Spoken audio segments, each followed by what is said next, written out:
Hello everyone, welcome back to my channel. My name is Paola and this is the last video of Video Everyday April. I'm so excited because it is finally April 30th and this is video number 29 because I did miss a day, but I am making up for it by posting it tomorrow. It is my Six of Crows reading recap / review and I'm so happy that I get to share it with you in 24 hours. But today we are here to talk about a little bit of a reading challenge. One thing really quickly before we get started, I have a Patreon where if you join, you will get early access to all of my content as well as an exclusive newsletter. There's 3 tiers, $2, $5, and $10. They all get the same benefits. It's just a matter of how much you want to contribute to the channel. I would very much appreciate it if you could support me over there. That's all. Let's move on. So, in the first video of Video Everyday April, I talked about 2 books, Dance With Me by Alexis Daria and For the Plot by Emily B. Rose, which I read for something that I wanted to call Nostalgiathon.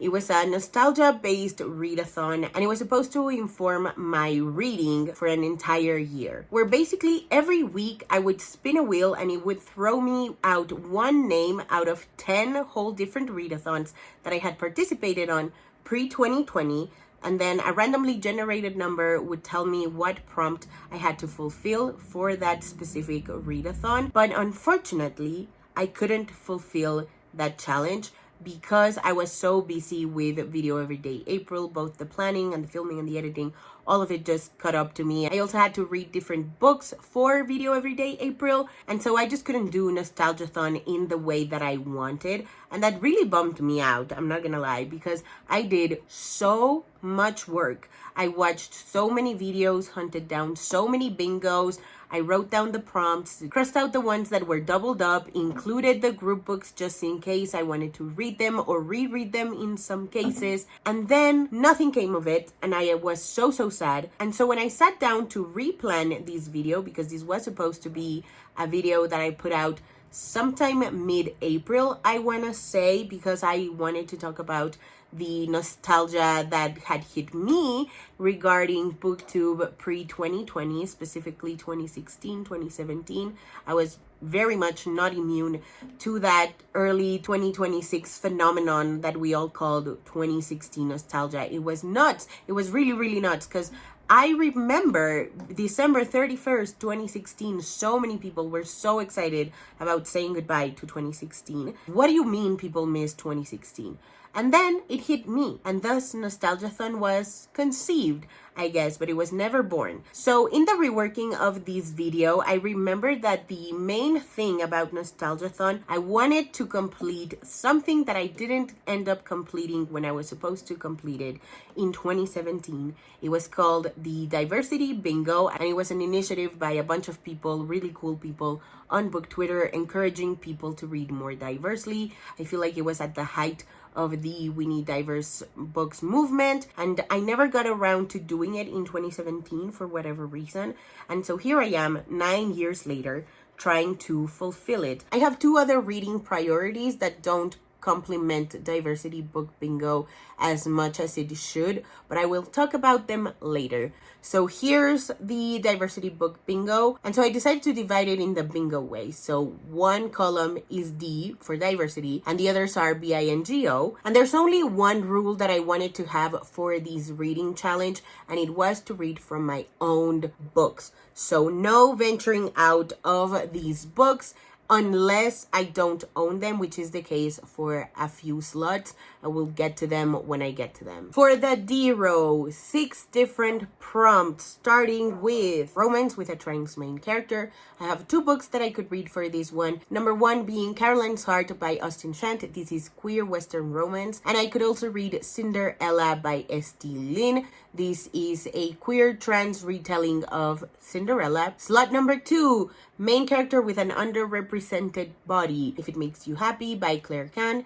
This is YA contemporary. And the Brown Sisters series by Talia Hibbert, starting with Get a Life Chloe Brown, Take a Hint Danny Brown, and Act Your Age Eve Brown, Two's Better and Just for the Cameras by Viano Niemo, and another Talia Hibbert book for the roommate risk, main character of color in SFF. I thought it meant science fiction / fantasy, but according to Reddit, it means speculative fiction. So there you go. I have Instructions for Dancing by Nicola Yoon, A Song Below Water by Bethany C. Morrow, This Poison Heart and Cinderella is Dead by Kaylin Bayron, Sing Unburied Sing by Jasmine Ward, The Blueprint by Ray Gianna Rashad. As for my ebooks, I could read She Steals Justice by Jay Clark, An Arcane Inheritance by Camilla Cole, The Arusha series by Rashani Chokshi, Not Your Sidekick by C.B. Lee, Radiance Lost by Rafiki, Her Dark Scenes by T.R. Tell, An Ember in the Ashes by Saba Tahir, or Blood Moon by Brittany S. Lewis. For West Asian setting, I only have one book, Love from A to C by S.K.L. Lee, and As Long as the Lemon Trees Grow by Sulfaka 2. For Black main character, I have so many options, thankfully. I could reread On the Come Up by Angie Thomas, which should be high on my priority list. Or I could read Concrete Rose, also by Angie Thomas. This has been calling my name ever since I finished rereading The Hate You Give. I could also read Patina by Jason Reynolds, Right Where I Left You by Julian Winters, You Should See Me in a Crown by Leah Johnson, Tyler Johnson Was Here by J. Coles, Home is Not a Country by Safia El Hilo, and as for digital books, which I also own quite a bit of, I wanted to include As You Walk On by Julian Winters, and Roman and Jewel by Dana L. Davis. For Indigenous main character, I have two physical options, starting with You Exist Too Much by Zaina Arafat and They're There by Tommy Orange. This is a slot where I'm going to give myself a little bit of leeway and venture into my audiobook TBR. I tried not to go too deep into my audiobook TBR for this particular challenge because I have so many audiobooks and the endless options sometimes give me a lot of anxiety. So in that category, I have Looking for Smoke by K.A. Coble and or my Stephen Graham Jones titles, which include I Was a Teenage Slasher and the My Heart is a Chainsaw trilogy. For the B column, we're starting off with non-binary main character. I have three options and I'm very unsure about them because the non-binary folks in this are non-human. So I would much rather read books where the non-binary main character was a human being. So let me know if you have any suggestions. But in the meanwhile, the books on that slot are Out of the Blue by Jason June, Sweet Retribution by Vianonimo, and Yours Insatiably by Avira Weiss. For neurodiverse main character, I have Death by Society by Sierra Elmore. Once again, Act Your Age, Eve Brown, because I believe our two main characters are autistic, so this should be my main priority, but we'll see. I also have It's Kind of a Funny Story by Ned Vicini, The State of Grace by Rachel Lucas, which is part of my rereading project. I also have Yours Insatiably by Avira Weiss, once again. Tell Me How It Ends by Quinton Lee, This Song Will Save Your Life by Lila Sales, and If We Survive This by Raquel Marie. I own so many books with Latinx main characters, starting with Ana Maria and the Fox by Liana de la Rosa, The Last Cuentista by Donna Barbaiguera, The Way to Rio Luna by Zoraida Cordova, Efren Divided by Ernesto Cisneros, Miss Meteor by Taylor K. Mejia and Anna Mary McLemore, A Cuban Girl's Guide to Tea and Tomorrow by Laura Taylor Naney, The Resolutions by Mia Garcia, and Our Shadows Have Claws, which is an anthology of Latinx horror stories. For Arab main character, I own two books, possibly three, starting with As Long as the Lemon Trees Grow, once again by Sulfaka 2, or Travelers Along the Way by Amina May Safi. My other option could potentially be A Tempest of Tea by Hafsa Faisal. I just don't know if the main character is actually Arab. I know the author is Arab, but I don't know if the main character is Arab. All my options for the main character on the A Spectrum slot are digital, starting with Let's Talk About Love by Claire Can, Cupid Calling by Vianonimo, That Kind of Guy by Talia Hibbert, Just for the Cameras by Vianonimo once again, and Chameleon Moon by Roanna Silver. For diverse nonfiction, I could read Pop Song by Larissa Pham or Love is an Ex-Country by Randa Jarrar, and a bunch of other nonfiction books I really want to read. I have quite a bit of them. I will post the graphic here because there's too many to name them all. The I column, starting with speculative fiction with disabled main character. I have two options for this one.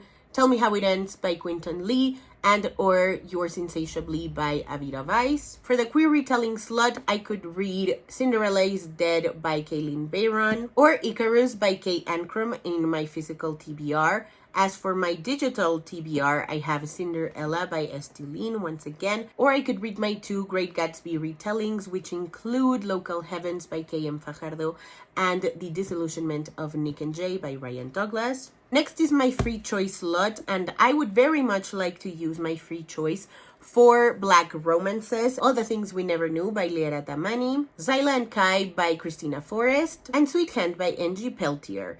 As for my digital options, I have When Love Ignites by Real C. Adams, Two's Better and Just for the Cameras by Viano Nyomo, Worth It by Lady Marie, One Less Shot by Alexandra Warren, Mechanics of Love by Mika James, Just One More Time by Real C. Adams, and Off Key once again by Real C. Adams. For main character with a wheelchair, I could read The Chance to Fly by Ali Stoker or The Pearls of Yesterday by Ellis Reed. For queer main character of color, I could read You Should See Me in a Crown by Leah Johnson once again. I could also read Right Where I Left You by Julian Winters, Last Night at the Telegraph Club by Melinda Lowe, Darius the Great Is Not Okay by Adib Khorram. I could also read Running with Lions or As You Walk On By, both by Julian Winters. For person of color on the cover, I wanted to be super specific and have it be a picture of a person of color on the cover as opposed to an illustration. Starting with You Should See Me in a Crown, once again by Leah Johnson, Home Is Not a Country by Safia El Hilo, Tyler Johnson Was Here by J. Coles, and American Panda by Gloria Chow. For the end row, the first slot is Practicing Jewish Main Character, and I have Kating Waiting by Becky Albertalli. For bisexual main character, I have This Is Why They Hate Us by Aaron H. Aceves for my physical TBR. As for my ebooks, I have a bunch of Viano Nyomo titles. Non-Western real-world setting, I want to read The Astonishing Color of After by Emily X. Arpan and or These Violent Delights by Chloe Gong. These both take place in Taiwan. I could also read A Time to Dance by Padma Venkatraman. That one takes place in India. The Silence of Bones by Jun Hoor. That one takes place in Korea. Or I could also read two Viano Nyomo titles, Sweet Retribution and Sweet Surrender, which take place in Nigeria. For book by author of color, I wanted to include the books that I own by Eastern Asian authors. So we have Anne Liang's I Hope This Doesn't Find You. This one really excites me because somebody DNF'd these because the main character was giving them secondhand embarrassment, and there's nothing I love more than a main character who is constantly embarrassing herself. I also maybe want to read David Yoon's Frankly in Love. I think this one has fake dating. And or my Mary H.K. Choi titles, which include Permanent Record and Yolk. For visually impaired main characters, I picked books that I don't own but that I do have on my Storytel app. Not If I See You First by Eric Lindstorm, Tessa Dare's Romancing the Duke, or a memoir called Being Seen, One Deaf-Blind Woman Fight to End Ableism, and the author is Elsa Junson. For deaf or hard of hearing main character, I have Pivot by Anna Pulley, The Silence Between Us by Alison Gervais, or Nal DeMarco's memoir Deaf Utopia. The G column starts with Indian main character. I have three options for this one, all digital, starting with A Time to Dance by Padma Venkatraman, When Mimi Went Missing by Suja Sukumar, and Nisha J. Tooley's Not Safe for Work. For main character with an invisible disability, I have quite a few, starting with If We Survive This by Raquel Marie, Winter Girls by Lori Hals Anderson, This Song Will Save Your Life by Lila Sales, Tell Me How It Ends by Quinton Lee, Yours Insatiably by Avida Weiss, The State of Grace by Rachel Lucas, and A Girl Like Her by Talia Hibbert. The next prompt was for own voices, but that's a little bit of an outdated term nowadays. And so I added my own little prompt, and it is to read from Black and disabled authors. So my TBR includes The Pretty One by Kia Brown, which is nonfiction, An Unkindness of Ghosts, and The Deep by River Solomon. These are both speculative works. For biracial main character, I really want to read The Astonishing Color of After by Emily X. Arpan. For books set in Central America, the highest one on my TBR is The Volcano Daughters by Gia Maria Balibrera. As for immigrant or refugee main character, I have Behold the Dreamers by Imbolobwe, or The Grief Keeper by Alexandra Villasante. And finally, for the O column, we are starting with displaced main character. I had a lot of trouble figuring out where I would put the immigrant/refugee ones and the displaced main character ones. And so to my understanding, I could use both of these interchangeably, but I decided to use displaced to mean somebody relocating due to a climate disaster. And so for that one, I have Almost Home by Anna P. For main character with an anaphylactic allergy, I have Dating Dr. Deal by Nisha Sharma and That Time I Got Drunk and Yeeted a Love Potion at a Werewolf by Kimberly Lemming. For main character with chronic pain, I really want to read Get a Life, Chloe Brown by Talia Hibbert. As for pansexual main characters, I have some Bianonimo titles, Sweet Retribution, Sweet Surrender, and Blood, Flesh, and Magic. The second to last prompt is Contemporary World Arranged Marriage, and for that one, I really want to read Seni by Rebecca Weatherspoon. And last but certainly not least, for the hijabi main character option, I want to read either Misfit in Love by S.K. Ali or Queen of the Tiles by Hannah Alkaf. I could obviously read both of them. Also, if you noticed, I have books that kind of double up in terms of the slots or the prompts they apply to, but I don't want to double up. So if I read, for example, Seni by Rebecca Weatherspoon, that one has a black main character, but I would count it towards Contemporary World Arranged Marriage so that I could read another book with a black main character. Editing Paola here. I forgot to say that I also really want to prioritize my rereading project. Some of the books on my rereading project apply to some of the prompts in the diversity bingo, as you will see on the screen, like Homegoing by Jai Giasi applies for the D column, slot number 5. A Girl Like Her was mentioned. The Bright Test applies to the B column and the G column, both on the second slot, and so on and so forth. Alrighty, that is it for today's video. Thank you guys so much for watching. If you haven't already and you'd like to, go ahead and hit subscribe, and I'll see you next time. Bye!